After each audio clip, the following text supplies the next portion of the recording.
নমস্কার বন্ধুরা, অনুভার রান্নাঘরে আরও একটি নতুন পর্বে সবাইকে স্বাগত জানাচ্ছি। শীতের এই সিজনে নানান রকমের পিঠেপুলি না খেলে যেন শীতের আমেজটাই পরিপূর্ণভাবে উপভোগ করা হয় না। তাই বন্ধুরা, আজকে আমি আপনাদের সামনে এমন একটা পিঠে রেসিপি শেয়ার করতে চলেছি, যেটা দেখে আমার বিশ্বাস আপনাদের খুবই ভালো লাগবে। একদম ঝামেলাহীনভাবে তৈরি করে দেখাবো, যেটা তৈরি করতে কিন্তু আপনাদের কোনো রকমের কোনো অসুবিধা হবে না। আর সেই জন্য দেখুন, আমি একটি বড় পাত্রের ভিতরে নিয়ে নিয়েছি মেজারমেন্ট একটা কাপ মেপে 2 কাপ ময়দা। আপনারা এই রেসিপিটা কিন্তু চালের গুঁড়ো দিয়েও করতে পারেন, আবার আটা দিয়েও করতে পারেন। তবে আমি কোনো রকম চালের গুঁড়ো করার ঝামেলা ছাড়াই খুব সহজ উপায়ে পিঠাটা তৈরি করে দেখাবো। ময়দাটা নিয়ে নেওয়ার পরে আমি এর ভিতরে অ্যাড করব স্বাদ অনুযায়ী লবণ। লবণটা কিন্তু এখানে একটু বুঝেই অ্যাড করবেন, যে কোনো মিষ্টি জাতীয় খাবারে কিন্তু বেশি লবণ হলে খেতে ভালো লাগে না। আর তারপরে অ্যাড করব 2 টেবিল চামচ সাদা তেল। আপনারা এখানে ঘি কিংবা বাটারটাও ইউজ করতে পারেন। এবার আমি তেল আর লবণের সঙ্গে ময়দাটাকে একবার খুব ভালোভাবে মেখে নেব। তেল আর লবণটাকে আমি ময়দার সঙ্গে খুব ভালোভাবে মেখে নিয়েছি। আর মাখাটা কিন্তু এমনই হবে, এই যে দেখুন, খুব বেশি কিন্তু যে একেবারে ভেজা ভেজা হবে তা কিন্তু নয়। এইভাবে একটু হালকা করে চাপ দিলে মুঠোর মতো হয়ে যাবে, আবার চাপ দিলে ঝুরঝুর করে পড়েও যাবে। আর এবার আমি এই ময়দার ভিতরে অ্যাড করব নর্মাল জল। অল্প অল্প করে জলটা অ্যাড করব আর ময়দাটাকে খুব ভালোভাবে মেখে নেব। এখানে জলের আমি সঠিক পরিমাণটা বললাম না, কারণ ময়দার তারতম্য অনুযায়ী কিন্তু জলটা কম বেশি লাগতে পারে।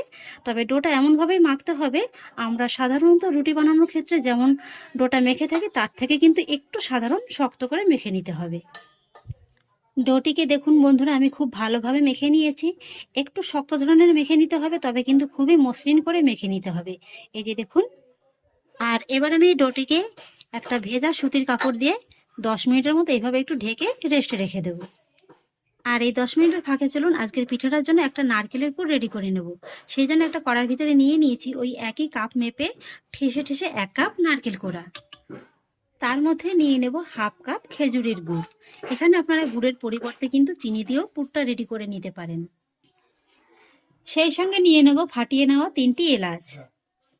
আর একই সঙ্গে নিয়ে নেব 5 টাকা দামের 1 প্যাকেট গুঁড়ো দুধ। এইভাবে একটু নারকেলের পুরের ভিতরে সামান্য গুঁড়ো দুধ দিয়ে দেখবেন, খেতে কিন্তু খুবই ভালো লাগে। এবার মিডিয়াম ফ্লেমে এই যে নারকেলের পুরটাকে আমি রেডি করে নেব। পুরটাকে আমি খুব সুন্দরভাবে রান্না করে নিয়েছি। এই যে দেখুন বন্ধুরা, পুরটা কিন্তু একদম শুকনো শুকনো হয়ে গেছে। এইভাবে কিন্তু একটু শুকনো শুকনো করে পুরটাকে রেডি করে নেবেন। যদি ভেজা ভেজা থাকে তাহলে কিন্তু পিঠাটা গড়তে আপনাদের একটু অসুবিধা হবে। আর এবার আমি গ্যাসের ফ্লেমটাকে অফ করে দেব, আর তারপরে নারকেলের পুরটা অন্য একটি জায়গায় নামিয়ে নেব। এদিকে ডোটি রেস্টে রেখেছিলাম, 10 মিনিট হয়ে গেছে, কাপড়টাকে সরিয়ে নিচ্ছি। আর এই 10 মিনিটের ভিতরে দেখুন বন্ধুরা, ডোটি কিন্তু আরো অনেকটা সফট হয়ে গেছে। আরো একবার হাত দিয়ে একটু ভালোভাবে মেখে নেব। আর তারপরে এই ডো থেকে এইভাবে ছোট ছোট করে কয়েকটি লেচি কেটে নেব। আর তারপর একটা লেচি গোল করে আমি পিঁড়ির পরে নিয়ে নেব, আর তার উপরে ছড়িয়ে দেব কিছুটা পরিমাণে ময়দা। এবার আমি এই লেচিটাকে খুব সুন্দর করে বেলে নেব। লেচিটাকে দেখুন আমি খুব সুন্দর করে বেলে নিয়েছি। আর এইভাবে কিন্তু একটু পাতলা রেখে বেলে নিতে হবে। আর যথাসম্ভব চেষ্টা করবেন লেচিটাকে একটু গোল করে নেওয়ার, তাহলে কিন্তু আপনাদের পরবর্তীতে পিঠাটা তৈরি করতে সুবিধা হবে। আর এবার দেখুন আমি নিয়ে নিয়েছি একটা চাকু। চাকুর সাহায্যে এই যে রুটিটা আমি তৈরি করে নিয়েছি তার গায়ে এইভাবে একটু কাট লাগিয়ে নেব। আর এইভাবে কাট লাগিয়ে আমি এই রুটিটাকে কেটে একটা স্কোয়ার শেপ দিয়ে নেব।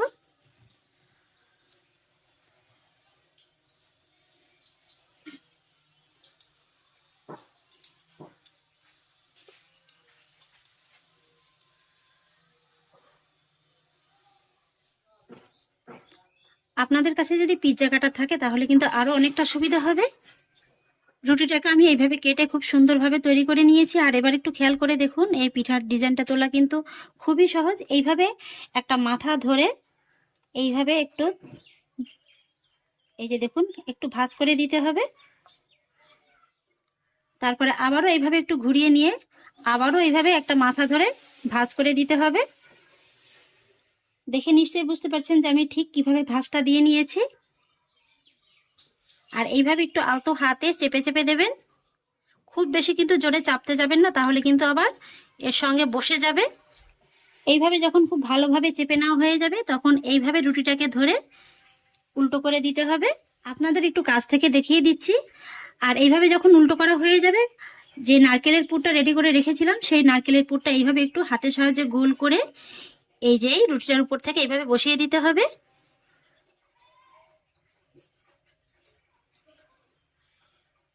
আর তারপরে হাতের কাছে কিন্তু জলটা অবশ্যই নিয়ে নেবেন।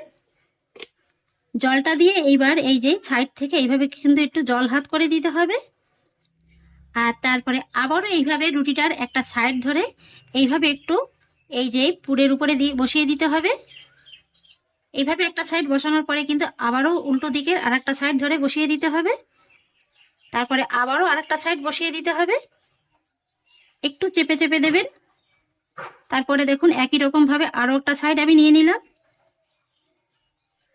দেখে নিশ্চয়ই বুঝতে পারছেন যে আমি ঠিক কিভাবে তৈরি করে নিয়েছি।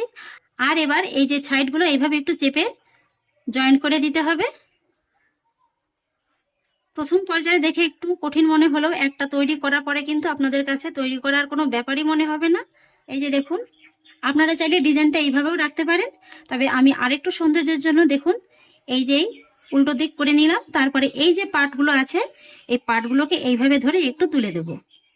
এতে করে দেখবেন খুব সুন্দর একটা ফুল পিঠার ডিজাইন চলে আসছে। এই যে বন্ধুরা দেখুন কত সুন্দর একটা ডিজাইন চলে আসলো।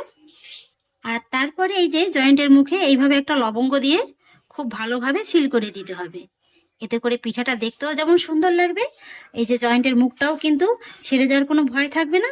আর তাছাড়া পিঠার ভিতরে কিন্তু খুব সুন্দরভাবে আপনারা একটা লবঙ্গের ফ্লেভার পাবেন। আপনাদের একবার কাছ থেকে দেখিয়ে দিচ্ছি। এই যে দেখুন বন্ধুরা, পিঠাটা দেখতে কতটা লোভনীয় লাগছে।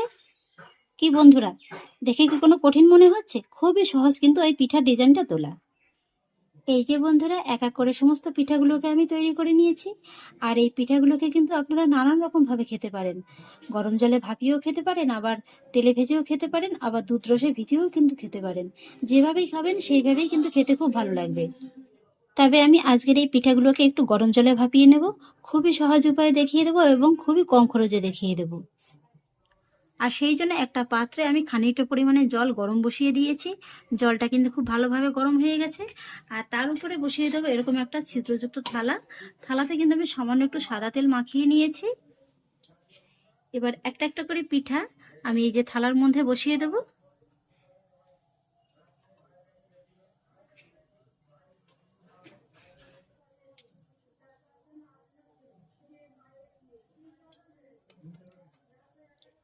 সবকটি পিঠা আমি বসিয়ে দিয়েছি। আর এবার এই পিঠাগুলোকে এইভাবে ঢাকা চাপা দিয়ে হাই ফ্লেমে আমি ভাপিয়ে নেব 10 মিনিটের মতো। 10 মিনিট হয়ে গেছে, এবার ঢাকাটাকে আপনাদের তুলে দেখিয়ে দিচ্ছি।